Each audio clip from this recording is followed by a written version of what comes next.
Welcome to Your Strata Property, the podcast for property owners looking for reliable, accurate, and bite-sized information from an experienced and authoritative source.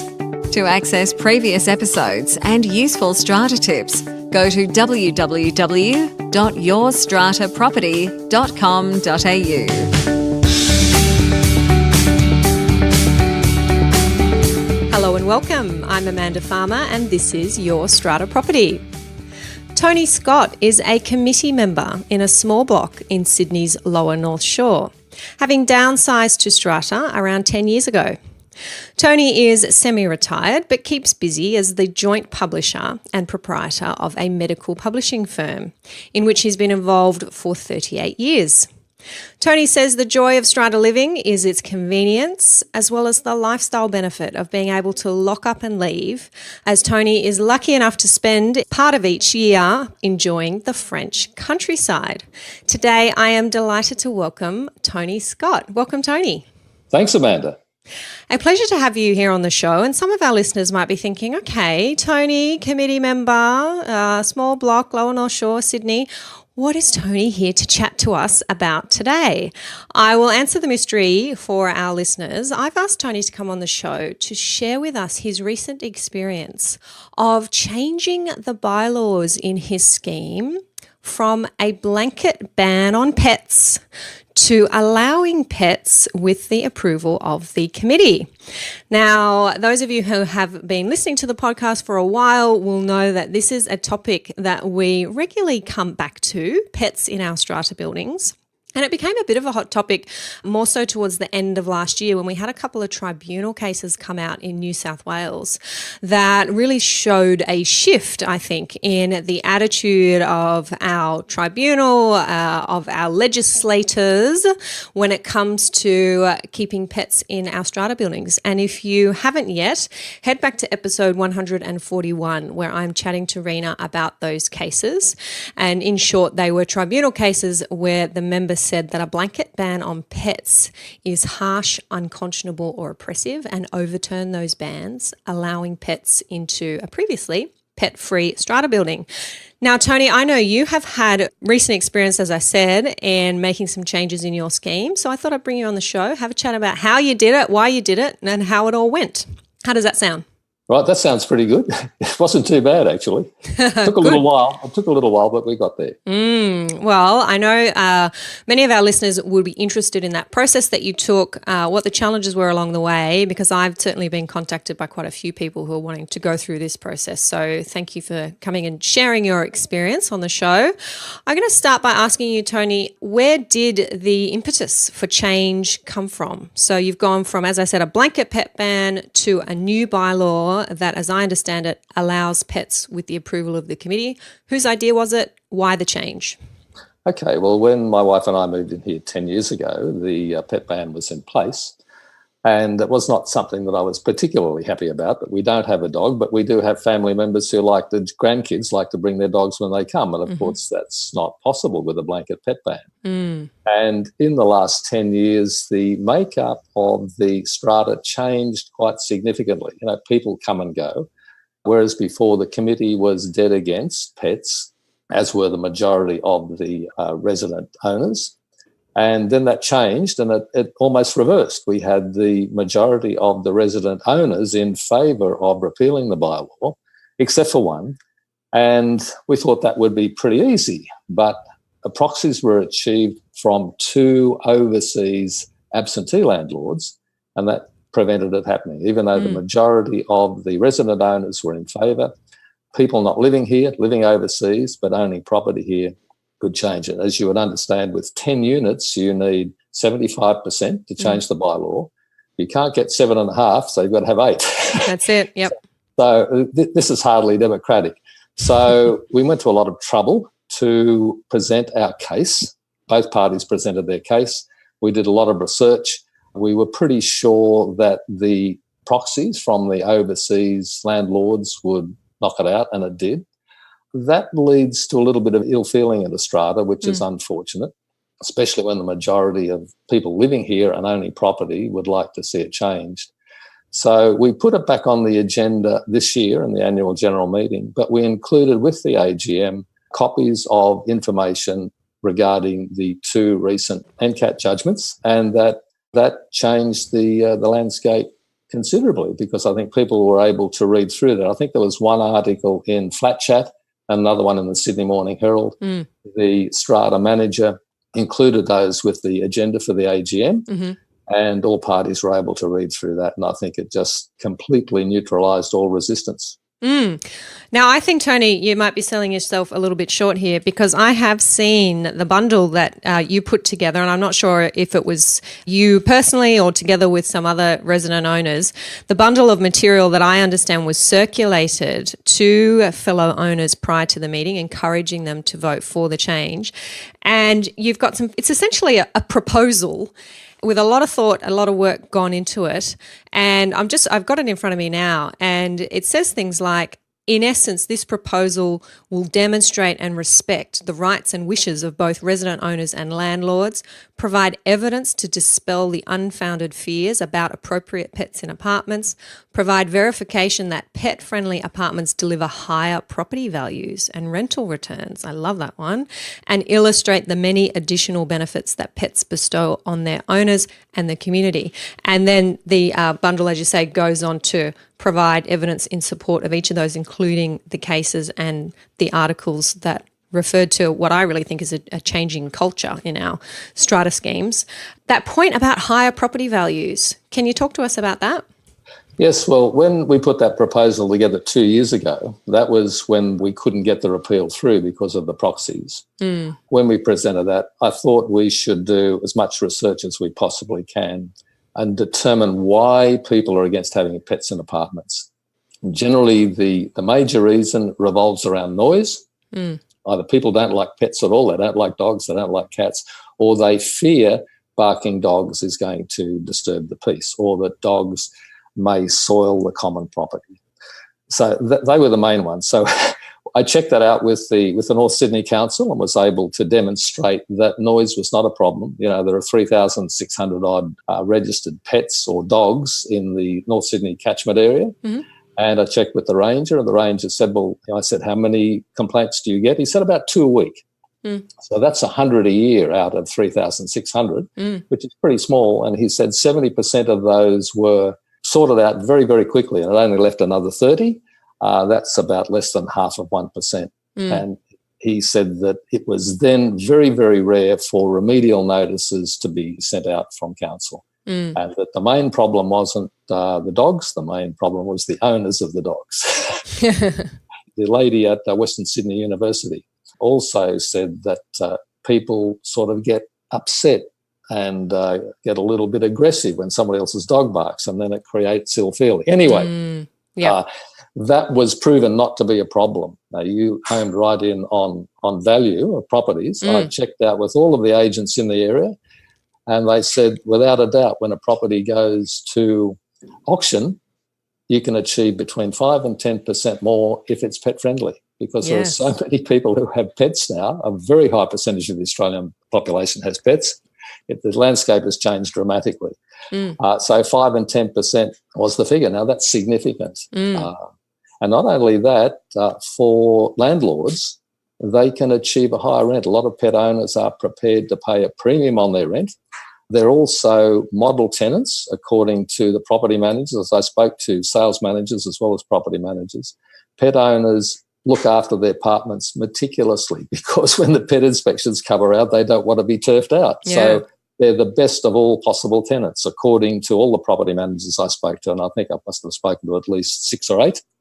And I had written confirmation from those as well to present to the initial meeting we had on this issue. Yes, and I can see that you included in the proposal those written confirmations from the agents about the increased property value, which I just think is such an excellent point and would speak to those investor owners who are not otherwise living there and not otherwise interested in whether they can keep pets or not, but would certainly be interested in their property values. So that exercise of identifying the objections and being able to answer them with evidence was just fabulous, I think. Well, I think the other interesting thing is, and I couldn't understand why non-resident landlords would be against repealing the bylaw, because they currently have the right, even if it's a pet-friendly strata, the landlords have the right to make their own tenant selection criteria. So they could stop that. But they could benefit from increased property value and at the same time keep tenants with pets out of their apartments. Yeah, that's a very good point. I think that's often overlooked. Even if the owners' corporation has a bylaw that says pets are allowed or pets are allowed with the consent of the strata committee, it is within a landlord's right to say in their residential tenancy agreement that there are no pets allowed in this particular lot in my unit. Yep, yes, absolutely.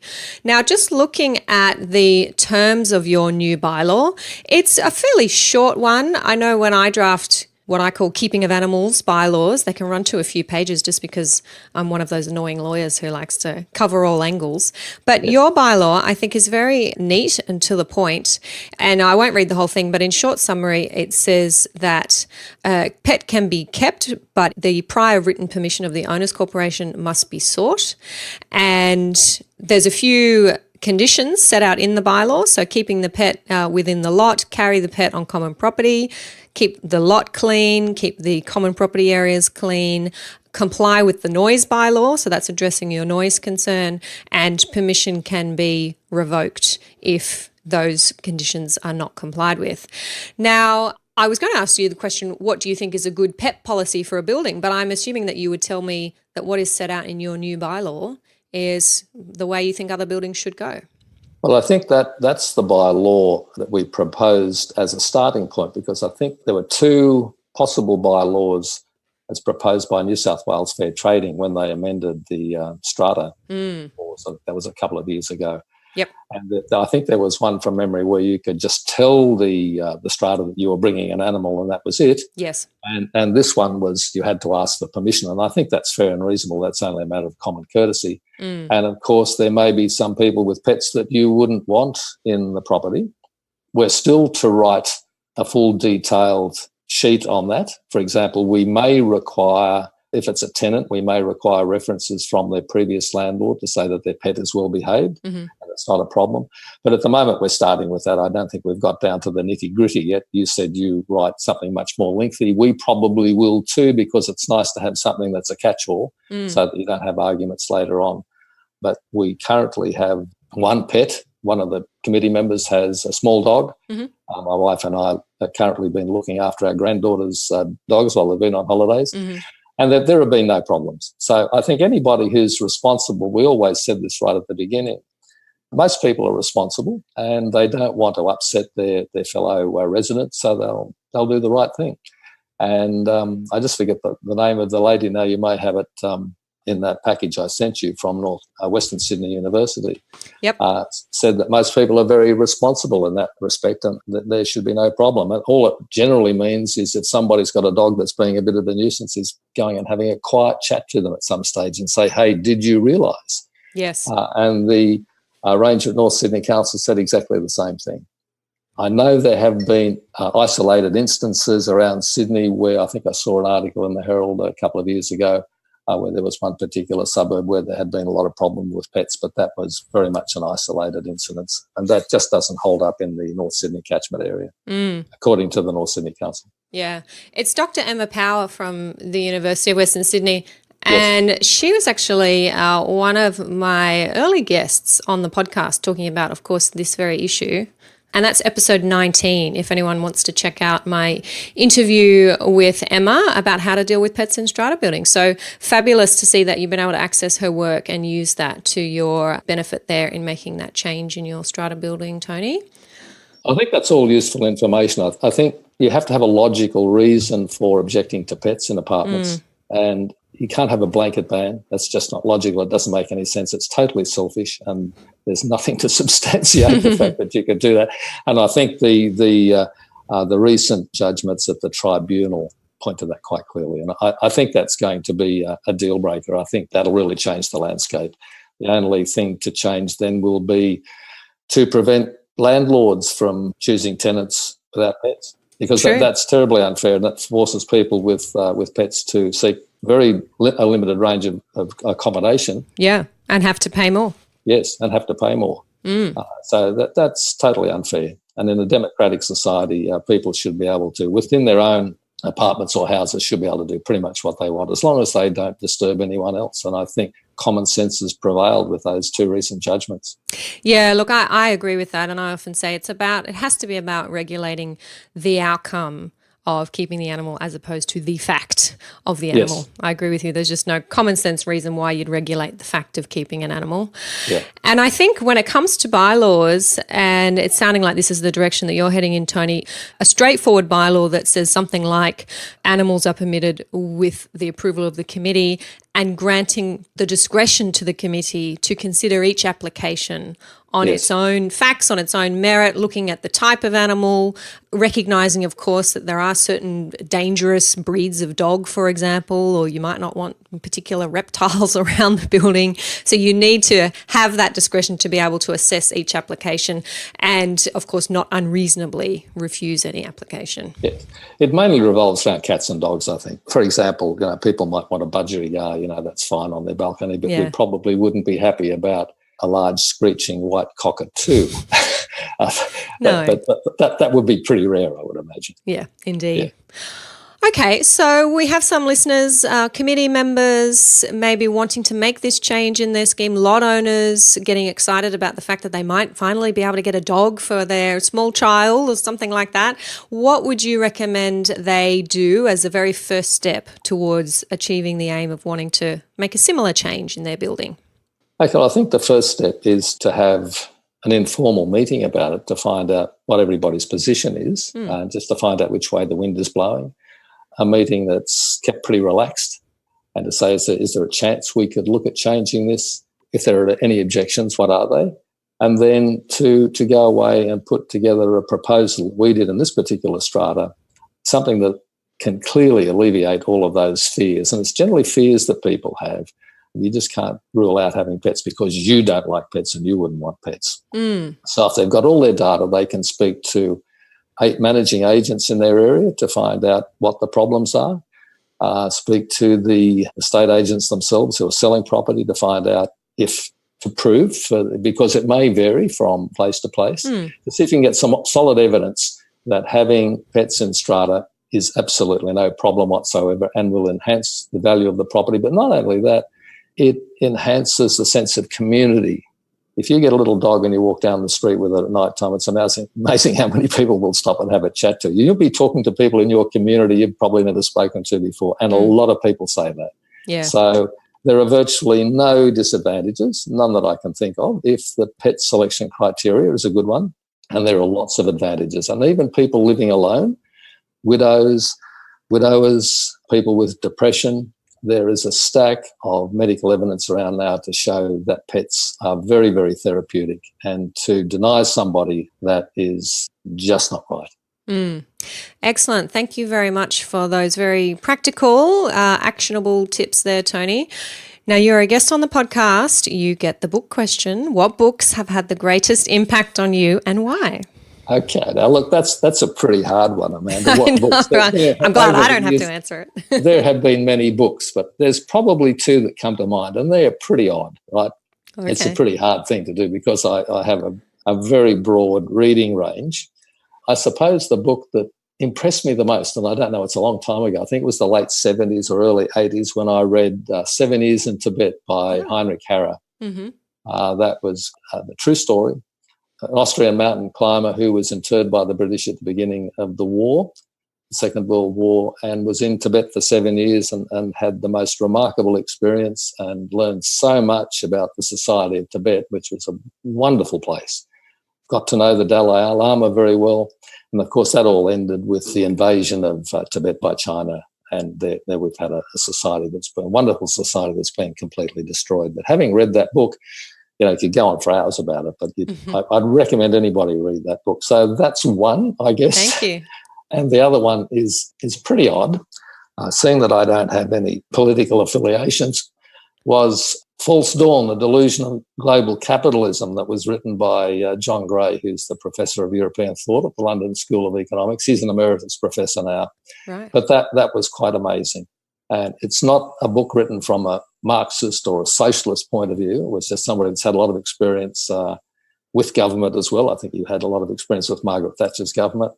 And he just shows that there are a lot of things about capitalism as we know it today, however you define it, that are pretty unsound and they break down. And we're starting to see a little bit of that popping through now, more than a little bit, I think. But that was a very interesting book. Thank you for sharing those. I will make sure that we have links to each of those books in the show notes for this episode so our listeners can check them out if they'd like to. Before we wrap up, Tony, is there anything that you would like to add? Any parting comments?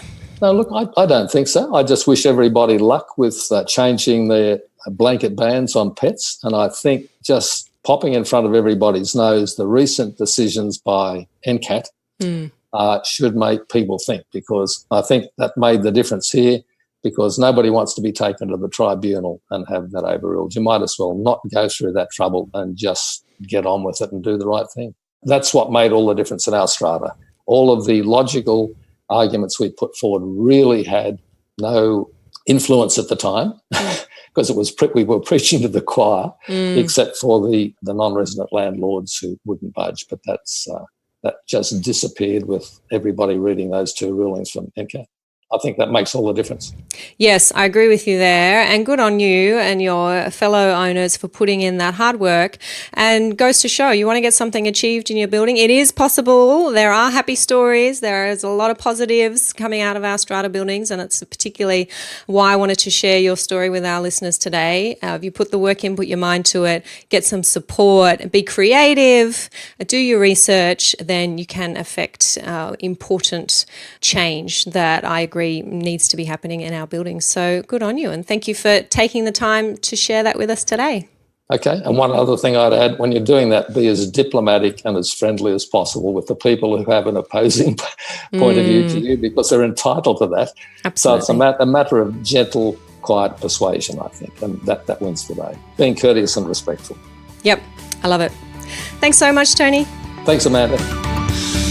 Thank you for listening to Your Strata Property, the podcast which consistently delivers to property owners reliable and accurate information about their strata property.